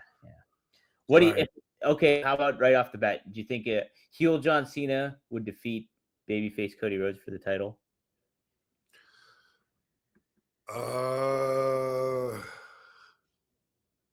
Yes. I agree with you. I think that would happen. I think that's what's going to happen. Yeah, create some story, intrigue for the rest of the year. Yeah, that's big. Big stuff. Kyle Z just liked what you were saying, so he put 3 fire emojis for you. So cool. Liked your stuff on there. 2 Utes, thanks for the $5. He says, who is the best wrestler to smoke with?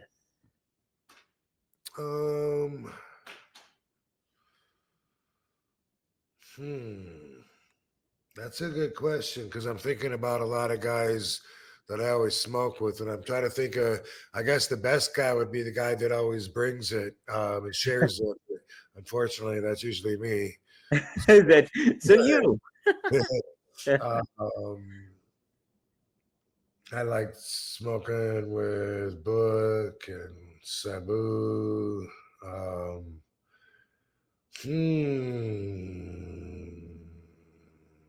Godfather? Yeah, that's a good one too. I like smoking with Godfather.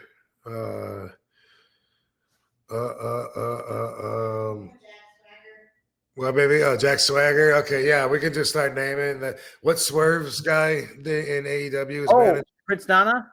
Prince Nana. Let's put him over. Awesome. He's a good dude. I like Prince Nana. Yeah,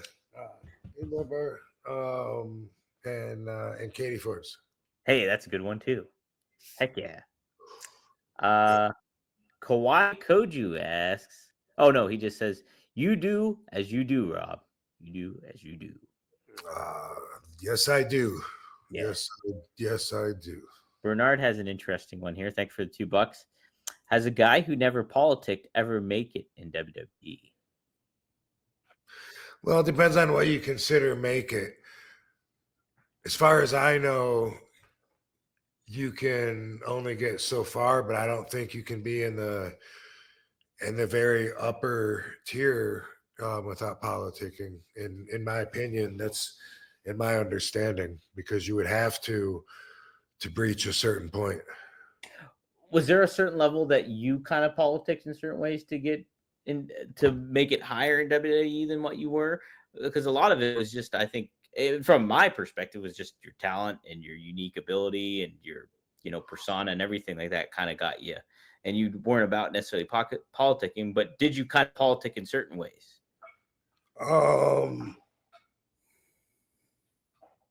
I don't think so. And I think that's why I was limited, but I did I did make it to the top.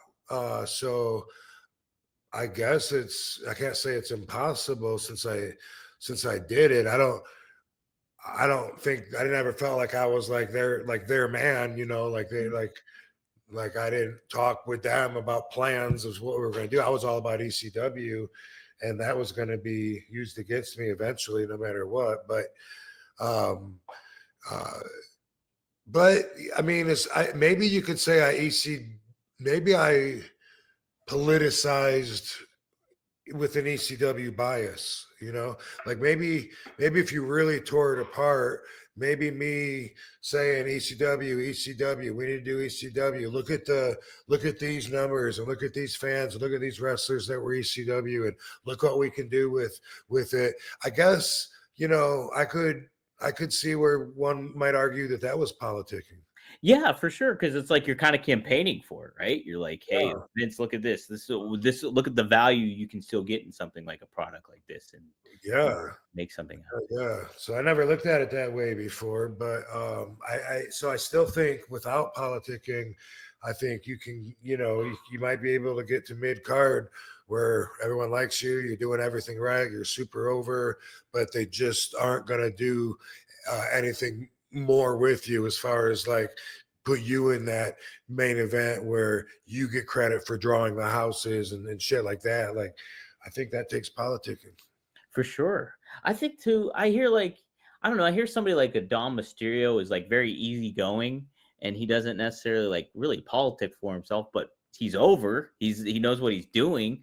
Like, so I think if you have a personality and identity that people can identify and relate with and you're over, you may like the politicking doesn't necessarily come in, or maybe that just kind of falls into place for you in certain ways. Well, you can get a certain you can get so far anyway. Right. Yeah. Mm-hmm. I mean, Dom Mysterio's probably not going to be getting credit for main eventing WrestleMania and drawing the crowd. You know what I mean? Like that's a whole other level of that upper tier. Where for me, during my time in ECW, it was like, of course, Triple H, Steve Austin, of course, The Rock when he was there, which was mostly TVs, and like Kurt Angle. Kurt Angle, yeah. Sometimes Book would be there and work with those guys, but then I guess sometimes I would work with those guys too. But it wasn't. It didn't feel like it was on my shoulders like it was theirs. It felt like more like I was just visiting their house for a quick second. Yeah. Hey guys, how are you? Yeah. Oh, this is what you guys do. Sweet. Oh, hey, dude, all right. I'll hang up for a little bit. This being one of a kind with RVD, who doesn't want to feel damn good at anything they do? And that includes their performance in the bedroom, huh? Well, let's talk about some Blue Chew.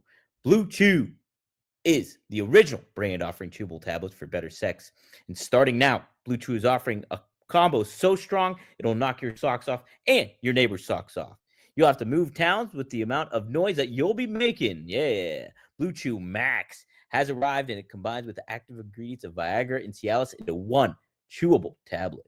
This combo acts fast and lasts.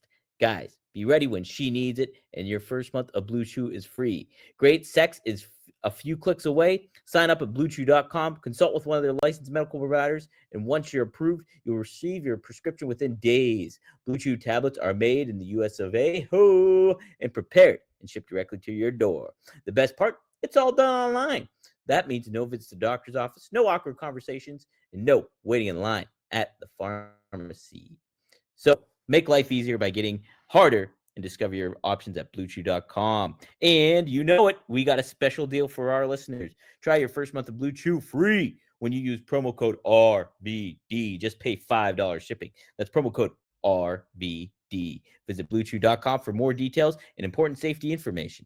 We thank Blue Chew for sponsoring the podcast. Who do I got to talk to? Like, who do I got to tell's awesome, and who do I got to take to dinner? What's going on here? This wasn't a super chat, but I thought it was a cool quote. Darren Staley says, F. Scott Fitzgerald, the test of a first-rate intelligence is the ability to hold two opposing ideas in mind at the same time and still retain the ability to function.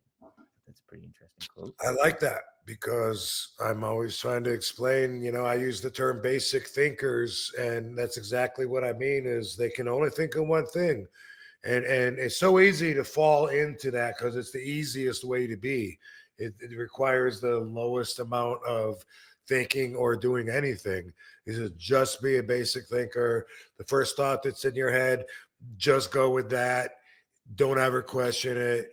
Don't think about how other people could feel. No room for empathy.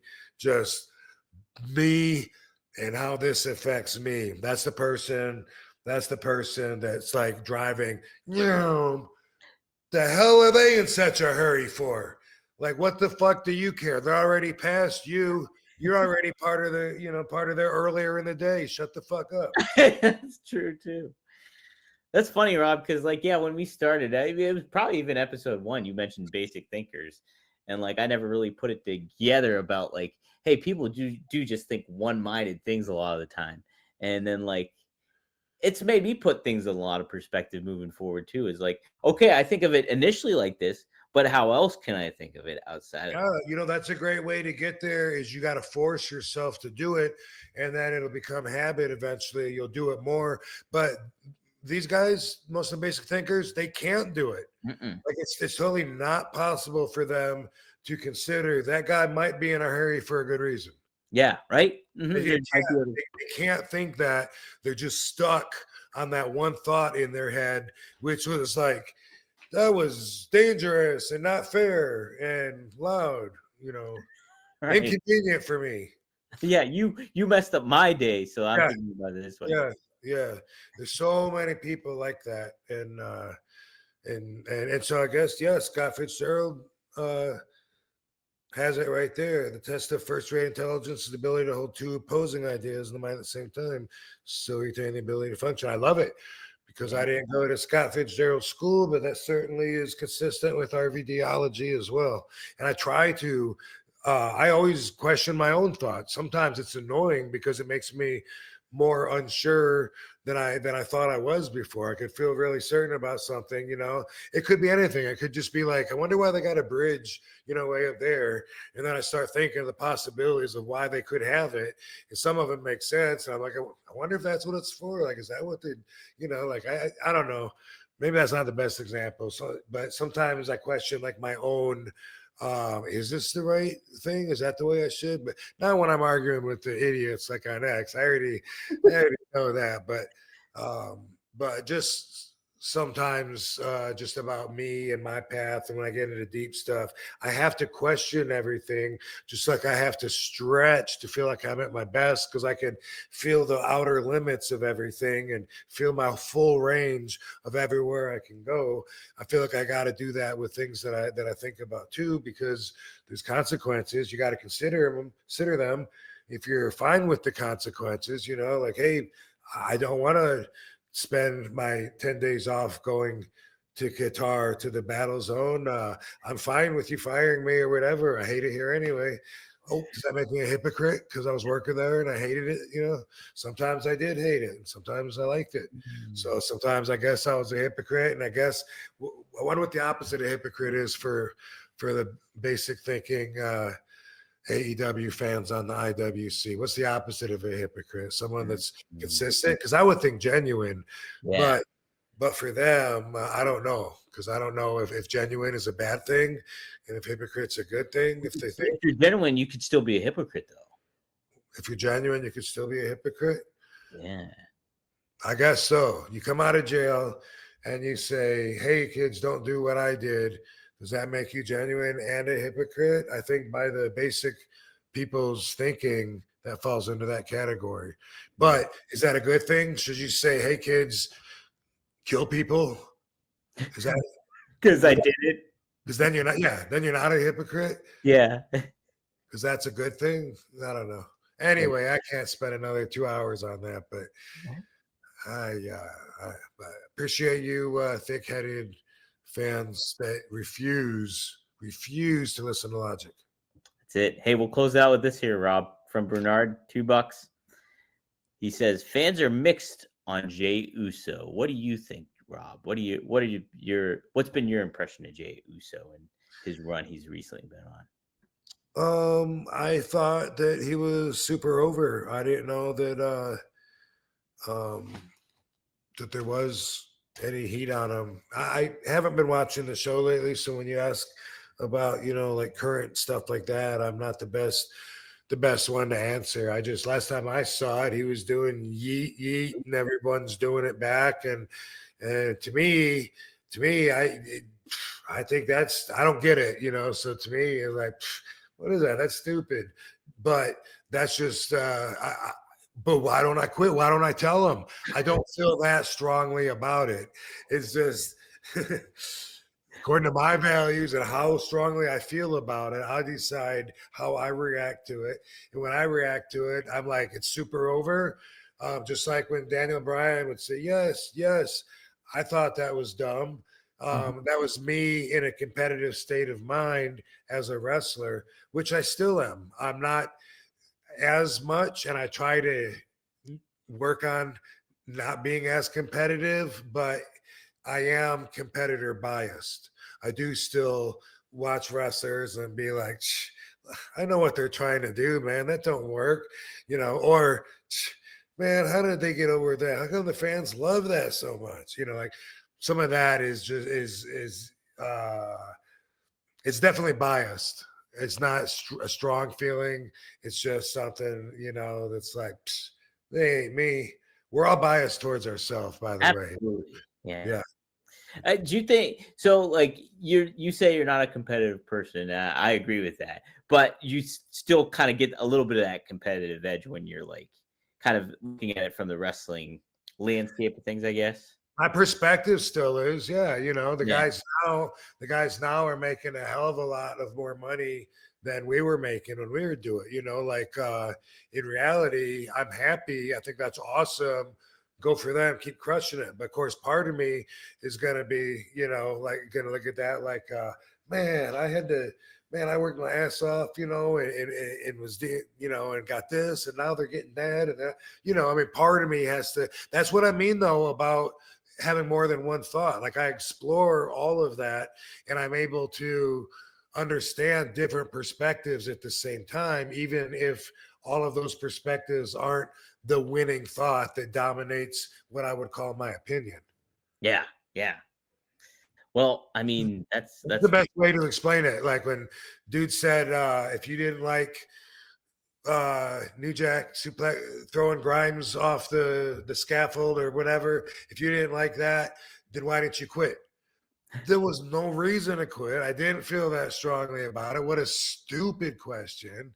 And anyway, it's just one of those things where if I thought about it in my mind, I'd be like, did I like it? No, I didn't like it. But did I feel strongly enough about it to pick it with a sign like Kimberly or that girl, the sign holder out in front of the ECW arena to say, stop the shit? No, you guys are ridiculous. And by the way, I didn't quit AEW. Like if that's what the offense was, if they thought that I'm AEW and that I quit or something like that. No. In fact, I worked, I think 4, 5, 6 times for AEW and had a single standalone per match contract each time. In fact, I did talk to Tony recently. We have a great relationship. And the AEW fans that don't understand it, it's because you're dumb and you don't know how dumb you are. You're the same people that didn't understand how I could come to AEW when I cleverly came up with that term, all petite wrestling. During that, someone were like, oh no, what? He's going there now. He shouldn't be allowed in. This blows my simple brain. Yeah, people don't understand about it's a business and people can you just do business. Because we all do it for fun and we all love it and we just find a way to make money while we're doing it. Sometimes I stand on the corner, at an intersection and I just say, hey man, I just want to wrestle. You might help me pay my bills. I'm just living to wrestle, man. You gotta give me the money. Fun. I'm just doing it because I like it. That's it. That's the only reason. No, to go back to Jey Uso real quick, he's over. I think there's a contingency that online that he's getting pushback on, like, oh, Jey Uso is not doing. I think ultimately, though, if you take a tab of your WWE fans out there, yes, he's over. Like the kids love him. And he's for the younger demographic, and he's super over in that regard. So I think that's more of a misnomer online than anything else. Is it kind of like the heat that Roman used to get when he was pushed down everyone's throat and they I think maybe there is a little bit more value to criticism with Roman, I think, but I do think to an extent, yeah, it's in that realm of things where like Roman was probably like many fan favorites to it, but you know, I think Jey Uso is even more so. I think he's selling merch like crazy. It's just like that's what a good litmus test is. So I think he's super over. I think a lot of fans are just not liking maybe how they're doing the WrestleMania build, and you're getting online opinions that give that perception that he's not over as much. But yeah, I think he's over. Even though I'm not into the yeet stuff either, but I get it. I get it though. I already said I'm not into dancing. What do you expect? Yeah, right. And that's like, yeah. I don't like it. Yeah, I don't like it too when a lot of wrestlers like rely on their theme music, and that's kind of what gets them over. And outside of that, you know, there's not a whole lot of else to it. I think I like Seth Rollins. I think he's very talented, and I think but some of his persona and stuff like that, it's more of a heelish identity than it is babyface identity. I think a lot of his theme gets himself over and stuff like that, but I think he's much better as a heel, anyways. But just opinion stuff. So there we go. LZ over here in the chat room. I'm way back at the beginning, but it says I can get custom RVD thumbs for $1.99. Yeah, so if we create a membership on RVD TV, we can do something like that, where I can make the emojis, the little emojis that they have, and that would be something that we could definitely consider. I could look into it. Maybe I could figure out some ideas that we could do some membership content a little bit. They used to tell me that was a reason to do Twitch too, was because you could have emojis. Yeah, you can do emoji. So I could create like at least, I think it's like three or 4 or something like that. So maybe that's something to look into then, Kyle. Thanks for putting that in my head. I'll look into it a little bit. All right. So we just got one more super chat here. Somebody just posted. I think it was Kyle. Yes, it is. On your last Japan tour following Mr. Monday Night in 1997, who were the young boys you were beating to death, and how did they besmirch you? You beating up some young boys, Rob? Well, I don't know, because he says my last Japan tour following Mr. Monday Night, so the 1997, after 1997. But I mean not my last meaning my most recent, but my last meaning the last in 97. Yeah, I think maybe that's what he's referring to, is like around that era. Tour following 97. Well, I don't know the answer anyway, but I wrestled for All Japan until 99 when Giant Baba died. Even though I myself have gotten the date wrong several times and said 97, I recently learned Baba didn't die till 99. And then I wrestled for All Japan again after he died one time for Mrs. Baba. And then, other companies as well, like New Japan, IWGP, WWE, and the TNA Super Show, and FMW, and Noah. Holy shit, that's a lot of time. Yeah, so that's a lot of Japan promotions. Right? Yeah, it gets left out of my career a lot of times when I'm reading something about me, an article about me. A lot of times they leave that out, but that was a big part of my career. It used to be. Do you take a certain amount of pride in being like, oh, I wrestled for this promotion, that promotion, this promotion, like kind of having that wide range of companies that you work for? Do you find it kind of neat that like you've wrestled for like the major, like WCW, ECW, obviously, and then WWE? Like, is that something you kind of look at in a neat way, or do you not really value that too much? No, I mean, it's been a really long and colorful career, so those are all accolades, also I think that you have to wrestle for at least a minimal amount of different companies in order to consider yourself fully rounded, and in Japan used to be so different. I think it probably still is, but there's so many different companies now, and a lot of different companies have different styles from each other even. But it used to be, not everyone could go to Japan because not everyone would get over there because you had to be athletic and appreciate stiffness and a lot of things, be able to eat their food. But That's a huge thing. yeah, be able to survive over there for a few weeks, without America. But what I was getting at was what was I getting at going to Japan? Oh, so someone that's like just been on the indies, for instance, Right. they haven't been to WWE yet. They don't know that when they do get to WWE is going to have to, they're going to have to make some changes. So they're going to have to adapt to that style, and they don't want to. I used to not want to, and they're going to tell you slow down, and you're gonna fight it, and then but then eventually after you've done that and you realize you've done both styles, now you feel more well-rounded, and also you understand your connection with the crowd more because they taught you how to make what you're doing mean more, and to get the crowd to connect and take the ride with you instead of being shocked and awed and not having time to even see what you're giving them because you're not giving them time to see it, and then if you went to Japan, Germany, like it used to be, like if you went all there and you were a really good talent, one of the top wrestlers, then boom, now you got a full rounded wrestler that's worked all these different styles, and the result of that used to be a lot different than the indie-rific guys that just think they're as good as they ever need to be, and this is how it works because this is how they do it in their little smaller promotion of scripted, let's pretend we're a big group of wrestlers federation. Well, yeah, and it's funny too. Like I just mentioned Seth Rollins. Part of his issue when he first went to WWE was that he was having difficulty adapting to their style and was kind of pushing back against it. But ultimately he did. And now he's like one of their, big cowbell carrier for the company and stuff like that. And probably if you ask them, he would probably say that he appreciates the changes that he had to make and stuff. Absolutely. And I think he has said that before. And certain idiots are going to hear that and say, you're saying that because they're paying you to say it. Yeah, that's something people are saying too. It's unfortunately, it doesn't work that way. No.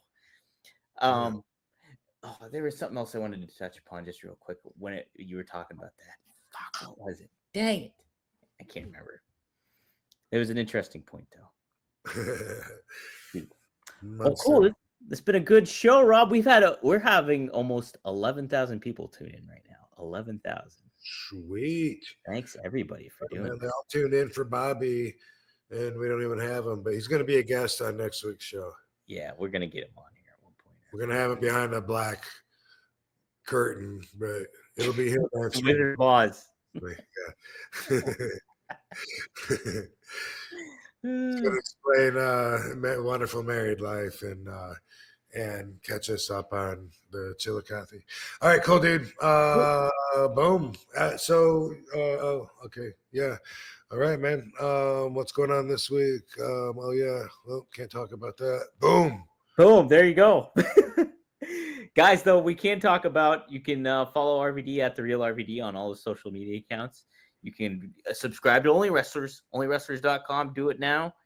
You can sign up for free. You can subscribe to Rob for free, Katie Ford for free, and Only Wrestlers for free as well.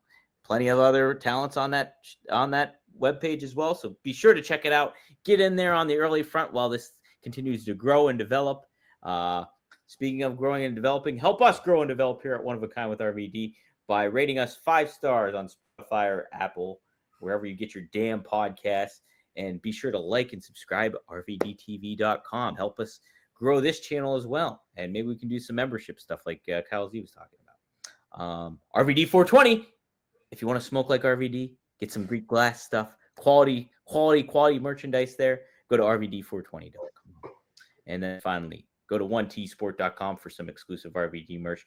There's going to be some changes coming to One True Sport and everything like that I will keep you all posted on. And you'll see it here eventually anyway. So thank you, everybody, for tuning in. All our regulars and all the new folks. We appreciate everybody chiming on in, from Maddie to Triple E to Jem the Dawn. You name it. So many people here. So thanks, everybody. And Rob, thank you. Yeah, thanks, Dominator. Thanks, Van Dam fam. See you next week. See you next time here on One of a Kind with who? Oh, He man. said It's with the RVD. whole fucking show. He said it. I don't gotta.